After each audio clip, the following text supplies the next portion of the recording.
Hi అందరికీ. ఈరోజు నేను చికెన్ కర్రీ చేశాను. అది కూడా కొంచెం గ్రేవీ ఎక్కువగా ఉండే మాదిరి. అసలు టేస్ట్ అయితే ఏముంది తెలుసా? గ్రేవీ కొంచెం ఎక్కువగా కావాలనుకున్నప్పుడు ఈ విధంగా ఒకసారి ట్రై చేయండి. చికెన్ కూడా చాలా సాఫ్ట్‌గా, జ్యూసీగా చాలా అంటే చాలా బాగా ఉడికింది. చాలా ఈజీ కూడా. ఫస్ట్ టైం చేసేవాళ్ళు కూడా చాలా ఈజీగా చేసేయొచ్చు. ఎందుకంటే దీనికి ఎక్కువ మసాలాలు కూడా ఏమీ అవసరం ఉండదు. చాలా తక్కువ వస్తువులతోనే చేయొచ్చు. ఎలా చేశానో ఇక్కడ చూసేద్దాం. ఇక్కడ ఒక కడాయి తీసుకున్నాను. అందులో ఒక 3 స్పూన్స్ అలా ఆయిల్ తీసుకోండి. అందులోనే ఈ మసాలా దినుసులు ఉంటాయి కదా! చెక్క, లవంగాలు, అలాగే బిర్యానీ ఆకు కూడా వేయండి. టేస్ట్ చాలా బావుంటుంది.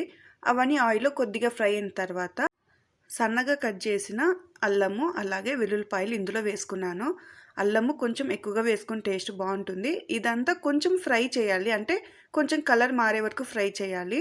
అలాగే ఇక్కడ ఆనియన్స్ అయితే నేను ఒక 3 తీసుకున్నాను మీడియం సైజువి. వాటిలో కొద్దిగా సాల్ట్ వేసుకొని కొంచెం అంటే ఒక 50% అలా ఫ్రై చేస్తే చాలు. వీటిని కొంచెం సన్నగా కట్ చేసుకుంటే చాలా త్వరగా ఫ్రై అయిపోతుంది. ఇక్కడ చూసారు కదా! ఇలా ఫ్రై అయిన తర్వాత ఇందులోనే టమోటా అయితే ఒకటి, మీడియం సైజ్‌దైతే 2, పెద్దదైతే ఒకటి తీసుకోండి. ఇక్కడ నేను కొత్తిమీర కాడలు ఉంటాయి కదా! వాటిని వేస్ట్ చేయను. రసానికి లేదా ఇలా ఏదన్నా పేస్ట్ చేస్తాం కదా మసాలా, వాటిలో వేసి ఈ విధంగా ఫ్రై చేస్తాను. ఇదంతా ఫ్రై అయిపోయింది. ఇది చల్లారిన తర్వాత మిక్సీ పట్టుకోవాలి. ఇక్కడ ఒక కడాయిలో ఆయిల్ వేసుకున్నాను. అందులో ఒక ఆనియన్, కొద్దిగా కరివేపాకు, కొంచెం సాల్ట్ వేసుకొని ఫ్రై చేసుకోండి. ఈ కరివేపాకు చికెన్‌కైతే చాలా బావుంటుంది. అలాగే సన్నగా కట్ చేసిన పచ్చిమిర్చి కూడా వేశాను. అది కొద్దిగా ఫ్రై అయిన తర్వాత చికెన్ కూడా ఇందులో వేసేసాను. ఈ చికెన్‌లో మనము ఒక హాఫ్ అన్ అవర్ గాన ఫ్రిడ్జ్‌లో పెట్టినామంటే నిమ్మరసం, అలాగే సాల్టు, పసుపు వేసి ముక్క అనేది చాలా సాఫ్ట్‌గా ఉంటుంది. చాలామంది చేసేటప్పుడు కొంచెం నారలాగా వస్తుంది చికెన్ అంటారు కదా! ఇలా ఒకసారి ట్రై చేయండి. చాలా సాఫ్ట్‌గా, జ్యూసీగా వస్తుంది చికెను. ఇదంతా కొంచెం ఆయిల్‌లోనే ఫ్రై చేసుకోవాలి. అందులో వచ్చే వాటర్‌తోని ఇది ఫ్రై అవ్వాలన్నమాట. కనీసం అంటే ఒక 15 నిమిషాలన్నా మీడియం ఫ్లేమ్‌లో మధ్య మధ్యలో కలుపుతూ ఈ విధంగా ఫ్రై చేసుకోండి. అప్పుడే మనకి ఆ చికెన్ అనేది బాగా సాఫ్ట్‌గా వస్తుంది. ఇక్కడ ధనియాల పొడి 1 స్పూన్, కారం 1 స్పూన్, అలాగే చికెన్ మసాలా 1 స్పూన్, గరం మసాలా ఒక హాఫ్ స్పూన్ తీసుకున్నాను. ఇదంతా వేసినప్పుడు లో ఫ్లేమ్‌లో పెట్టి ఫ్రై చేయండి. ఆ మసాలాలు వేస్తాం కదా! అప్పుడు హై ఫ్లేమ్‌లో ఉందంటే కొంచెం మాడుతుంది. మాడితే ఏ కర్రీ అయినా టేస్ట్ మారిపోతుంది. కొంచెం లో ఫ్లేమ్‌లో పెట్టి ఫ్రై చేస్తే ఆ ముక్కకనేది ఆ మసాలాలంతా బాగా పట్టి కొంచెం జ్యూసీగా, బాగా టేస్టీగా వస్తుంది. ఇక చూసారు కదా! కొద్దిగా ఆయిల్ కూడా సెపరేట్‌గా వచ్చేసింది. ఈ టైంలోనే మనం ఫస్టు మిక్సీ పట్టాం కదా! ఆనియన్స్ అవంతా ఫ్రై చేసి, వాటిలోనే కొద్దిగా వాటర్ కూడా వేసి ఇందులో వేసుకున్నాను.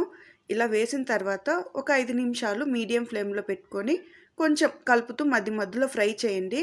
ఎంతవరకు అంటే అందులో ఉండే ఆయిల్ కొంచెం సెపరేట్‌గా వచ్చే వరకు ఫ్రై చేసుకోండి. అప్పుడు ఆ మసాలా అనేది కూడా ఆ ముక్కకి చాలా బాగా పడుతుంది.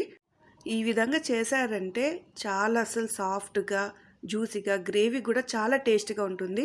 ఎక్కువ వస్తువులు కూడా అవసరం లేదు. చూసారు కదా! ఆనియన్స్ అలాగే టమాటో ఉంటే చాలు ఈజీగా చేసుకోవచ్చు. ఇక్కడ చికెన్ కూడా ఆ మసాలాతో ఉడుకుతా అంటే స్మెల్ అయితే చాలా బావుంది. ఇక్కడ కొద్దిగా వాటర్ వేసుకోండి. అంటే ఆ ముక్క కొద్దిగా మునిగే వరకు వాటర్ వేసుకొని, సాల్ట్ కొంచెం తక్కువ అనిపిస్తే వేసుకున్నాను. మీరు ఈ టైంలోనే చెక్ చేసుకోండి. సాల్ట్ గానీ, కారం కానీ ఏదైనా తక్కువ అనిపిస్తే. ఇక్కడ మూత క్లోజ్ చేసుకొని మీడియం ఫ్లేమ్‌లో ఒక 15 నిమిషాలు అలా ఉడకనివ్వండి. తర్వాత ఓపెన్ చేసి చూస్తే చాలా వరకు గ్రేవీ చూసారా ఎంత చిక్కబడిందో. మనం బయట హోటల్‌లో లేదా డాబాలో తింటా ఉంటాం కదా! సేమ్ అలాగే ఉంటుంది టేస్టు. ఇక్కడ కొద్దిగా కొత్తిమీర వేసుకొని ఇదంతా ఒకసారి కలుపుకొని మళ్ళీ నేను దీన్ని ఒక 5 నిమిషాలు అలా మూత క్లోజ్ చేసుకొని లో ఫ్లేమ్‌లో ఉడికిచ్చాను. తర్వాత వెంటనే నేను స్టవ్ ఆఫ్ చేసిన తర్వాత వెంటనే మూత ఓపెన్ చేయకుండా కొద్దిసేపు అలా వదిలేయండి. ఆయిల్ అనేది కొద్దిగా సెపరేట్‌గా వచ్చేస్తుంది. అలాగే గ్రేవీ కూడా చాలా బాగా చిక్కపడుతుంది. చూసారు కదా! ఇది చపాతీకి కానీ లేదా రైస్‌కి కానీ చాలా బావుంటుంది. చివరిగా ఇంకొద్దిగా కొత్తిమీర వేసుకున్నాను. మీకు ఎక్కువగా వేస్తున్న కొత్తిమీర అనిపిస్తే కొద్దిగా మీరు వేసుకోండి. కానీ ఆ కొత్తిమీర నాన్ వెజ్‌కి అయితే చాలా బావుంటుంది. ఇక్కడ ముక్క చూసారు కదా! ఆ మసాలాతో అసలు ఎంత బావుందో. చాలా ఈజీ. నేను చెప్పినంత టైం గూడా పట్టదు. కనీసం ఒక 20 నిమిషాలు అయిపోతుంది కర్రీ అనేది. చికెన్ కర్రీ చేసేటప్పుడు గ్రేవీ ఎక్కువగా కావాలి, ఎక్కువ మసాలా వేయకుండానే అనుకుంటే ఇలా ఒకసారి ట్రై చేయండి. చాలా బావుంటుంది. మీకు నచ్చితే ఒక లైక్ చేయండి.